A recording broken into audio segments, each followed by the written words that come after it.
Kira and hello everyone. Welcome to our latest conversations with friends, and I am super excited about this one. We have in Siemonek. There you go. See, I was asking before we started. How do I say this? My Scottish accent doesn't work. Welcome to the fundraising next conversation with friends. Thank you for joining me today. Thank you so much for allowing me to be here. I'm excited. Yes, you have been one of our, and we'll go into this a bit later, but you have been one of our kind of our nesters from the beginning of this concept, and it's just awesome to kind of chat with you today. So, first of all, this is about you. Tell us who you are, what you do, and yeah, what is it that you do in fundraising? Cool. So I'm Em. Hello. I currently work for the Wellington City Mission here in Wellington as their individual giving manager. So I'm in charge of implementing an individual giving strategy, and that sort of oversees all of the direct mail appeals that we do, the regular giving, most recently a mid-level giving program as well, and a whole bunch of other things mixed in there. Absolutely. And how long have you been in fundraising? This will be coming up 8 years now. So I started in early 2016, I believe. Yeah, Yeah, I remember. Yeah, I think we've probably been connected for that long, yeah, actually. I think so. Yeah. The various things that we've done. Listen, as I mentioned, the community hub. The reason this was born out of it's kind of my desire to support people. I think my biggest learnings have come from the people I meet. People support me. I think it's a well-known, well-documented knowledge that I didn't take an academic route into the world, and so people inspire people. That's what motivates me. And so along your way, is there anyone stands out for you that I guess has helped shape you or inspired you? And that can be good or bad, I think, sometimes. Quite a few people, but probably the biggest two that come to mind was my first fundraising role with Lifelight. Mhm, My boss at the time, Sebastian Grod, mhm. um, he really helped me develop into a fundraiser because Yeah, I came from a background in sales and marketing and selling power and internet to people and a whole bunch of other things, IT. So I really didn't have a full grasp on just what we could do in that sector. So he's really helped me to sort of change my perspective on things because I yeah, think when you first get into fundraising, you have this preconceived idea that it's just people asking for money, yeah. and it's just completely not the case. So he really helped that.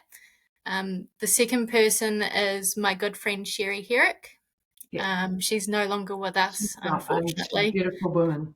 She really, really was, and she was like my work mum. Yeah, She really guided me and helped me believe that my skills were unique and that I was made for fundraising. I still miss her to this day, and I think about her when I'm coming across difficult decisions and I yeah, don't quite know what to do. I sort of think, what would Sherry do in this instance?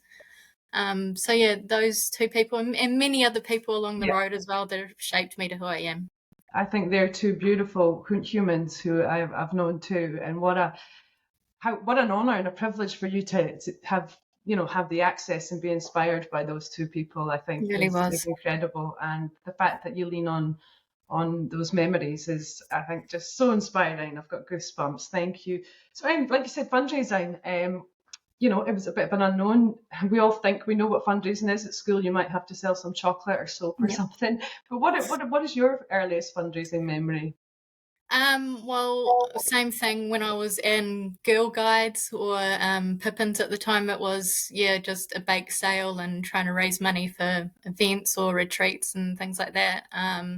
I used to get quite annoyed because I'd get fundraising telemarketing calls all the time, and I was still quite young, so I thought, oh, these people just want something out of me, like Yeah, I didn't really delve into the background of why they were doing what they were doing. Um, Being on the other side of it now, I can just see how essential and important that it is, and it actually is for a reason.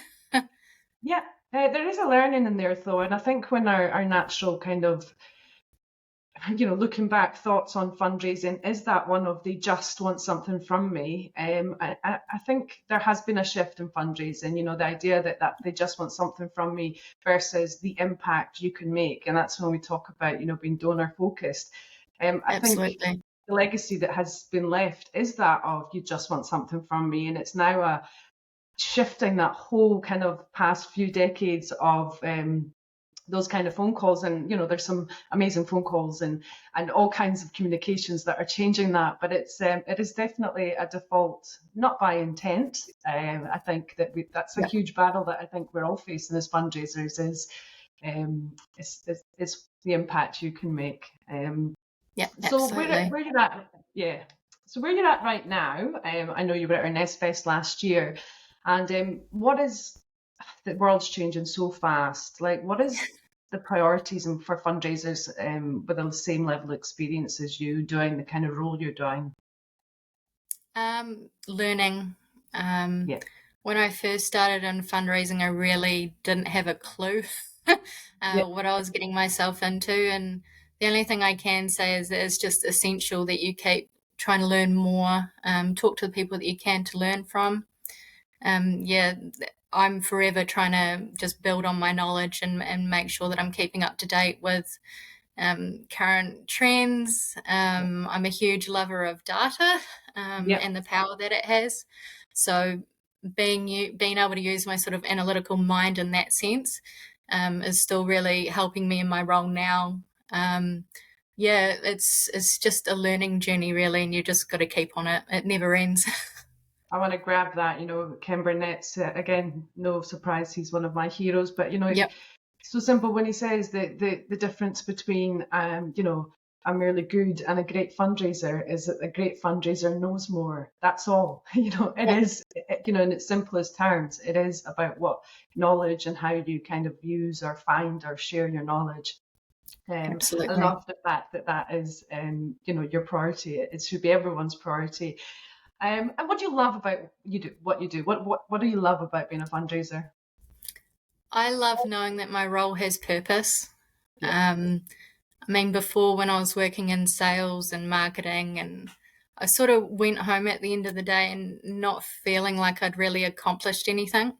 yeah, Um, what I love about fundraising is I can go home at the end of the day now and just be incredibly proud of the work that I'm doing and the fact that it is helping people, and it's in my role at the moment it's actually changing people's lives.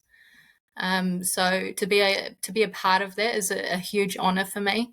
And I really felt like when I first started fundraising that I had found my home, and I still believe that now. I just can't wait to see where it goes, and I hope that that feeling just lasts forever. It's so worth it. yeah. And you're a beautiful human, and I think it's such a delight. Yeah, I just love hearing that from you.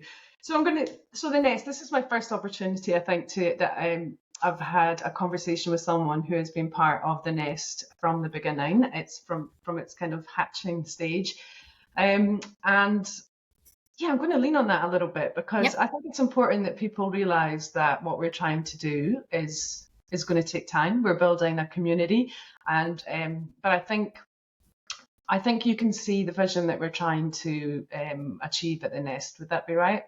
Absolutely. I definitely can. Yep. Yep, and you're in the hub there all the time. And when we talk about, it's co-designed by a community, we're not going to assume, we're not going to put on what works for us or kind of pretend to know what fundraisers want. Can you back us up on that and say, Yes, actually, we are doing what we say we're doing? definitely. Well, yeah, I know you've got a little secret coming out in March that I won't talk too much about, but just being asked for my opinion on the whole thing was an honor. To Yeah, put it bluntly, I mean, when you first come into fundraising, you get thrown a whole bunch of training courses at you, and it's all stuff that other people have designed and what yeah, they think that you should be learning. A lot of the stuff that I've learned about fundraising is stuff I found myself, yeah, um, things that I was interested in, and it has helped shape me as a fundraiser. So the fact that you guys are leaning on all of us and want to hear about what we want to know, it's a game changer for me. I learn better in a collaborative setting. Yeah. And that's exactly what this is doing for me. I'm eternally grateful to you guys And for I'm putting so it together. privileged. Yes. And you're right. We when we've got people who we know are committed, not only did suggest one of the topics when we put it out for the Nest Fest, what do you want to learn about?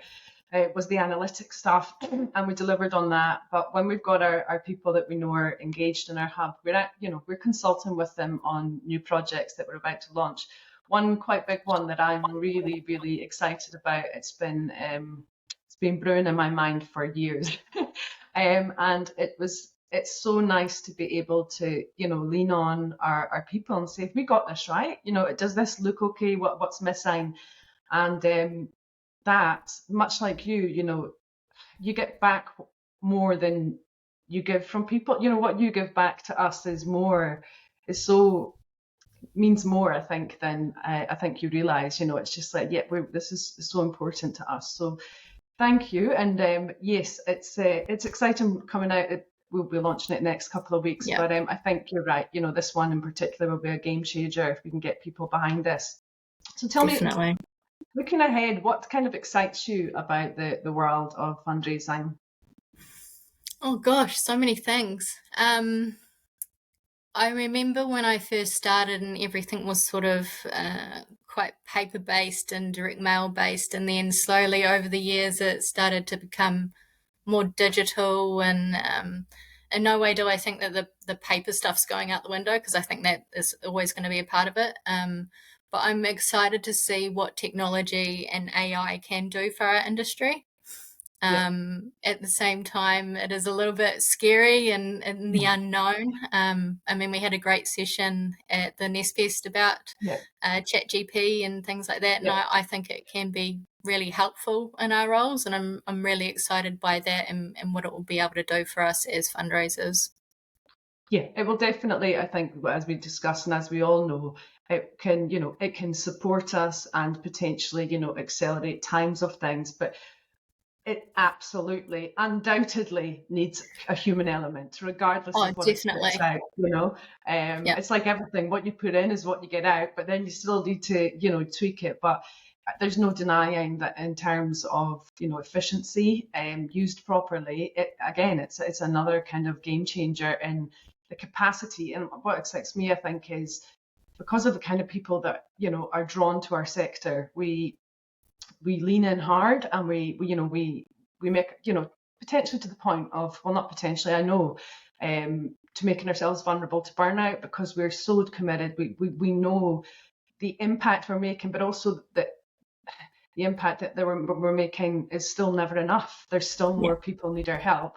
And so if any tools that we can use, that means we can get more done in the same kind of time, without killing it, without kind of, impacting our well-being. Yeah. I think I'm all for, and I think that's what we've got to look at it with. I think if you've got an abundant mindset, which I always say I do, the more that there is available for everyone, whether that's education, it's what connects with you, rather than a scarcity mindset where you're afraid of something taking something away from you, Yeah. then it's not going to work for you. So That's the scary part of it. yeah. What in the future is it going to do? It is scary, but it does help. I've used it in little bits and pieces just to give me framework for things that I'm working on. I might not necessarily know where to start, but like you said, what you put in is what you get out. And what I have noticed is a lot of the stuff I'm getting out, I've seen elsewhere. So it's Yeah. very same. So Yeah, like you said, we do need that. Yeah, we yeah, do it's need definitely the got a, human element behind it. yes, you can tell it's got a certain tone to it. You're like, oh yeah, that's it. Yeah. That's that person has wrote that again. We're actually, this afternoon, it might go out on Monday now, but Rogari, who we're connected with, the think tank, have just released their ethical guidelines and papers on AI in fundraising, which was led by Shireen Koshi, who was one of my previous guests. Very interesting papers that we'll be circulating this afternoon or on Monday, Awesome. but they'll be in the hub. So it'd be really interesting to see kind of, and that's coming at it from an ethics angle. So I must Cool. read for everyone when I put that out. Okay, and we're going to talk about fundraising because we want to know about our people too. Where Okay. can we find them on the weekend? What do you get up to? Well, I live in Newtown, Wellington, with my partner and our two black cats. Yep. I'm a bit of a nerd. Sitting over this way, I've got a giant shelf just filled with Harry Potter memorabilia. Awesome. I like metal detecting. I love history. Oh, Gold panning. what's one of the weirdest things you found on your metal detector? I don't think I've found any really weird things, but I've found some really, really cool things. Yep. Like my most favorite thing that I've ever found was a Jubilee medal Wow. from when the King and Queen back in the day came to visit New Zealand, and it was really, really old. I think it was 1918 or something like that. Wow. Yeah, I've got quite a few little things like that that you wouldn't expect to find in little old New Zealand, but yeah, That's it's one of my amazing. many hobbies. Oh, that actually sounds like a lot of fun. You'll have to take me out on a metal detector hunt next time I'm in Burlington. Welcome anytime. Okay, new section before we'll wrap up today is our this or that. So I'm going to fire kind of 10 options, well, 10 options of two, and you just tell me instinctively what it is for you. So the first one, mountains or beaches, Oh, mountains. Easy. introvert or extrovert, Introvert for sure. movies or books, Books. tea or coffee, Oh, oh, coffee probably. Yeah, most of the time. cats or dogs, Cats. morning bird or night owl, Oh, I would have said night owl back in the day, but no, definitely a morning bird now. camping or hotels, Oh gosh. No, hotels probably. phone calls or text messages, Phone calls for sure. pizza or curry, Curry. and finally, Marmite or honey. Neither. Oh Neither. gosh. I can't deal. No, that's cool. You have been brilliant. I have loved talking to you so much, and I want to say again my deep, deep gratitude for just leaning into what we're doing and sticking with us and seeing what the vision and engaging where you can. Because I know you're busy, and jumping in and supporting us is your show of commitment. Because my vision for where it's going to be, even the community hub, I want it to be that space where we're still trying to get people to engage in the questions, but a place where eventually you'll jump in, you'll answer the question, and within an hour lots of people will have given you advice, and that's the momentum that we will create. And Yeah. but it takes the people to help it. So I want to say thank you so much, and it's been an absolute delight. We will be back in New Zealand later this year, and we will definitely catch up. But for now, thank you so much, and Thank you for enjoy. having me. Thank you. Thank You too. Bye.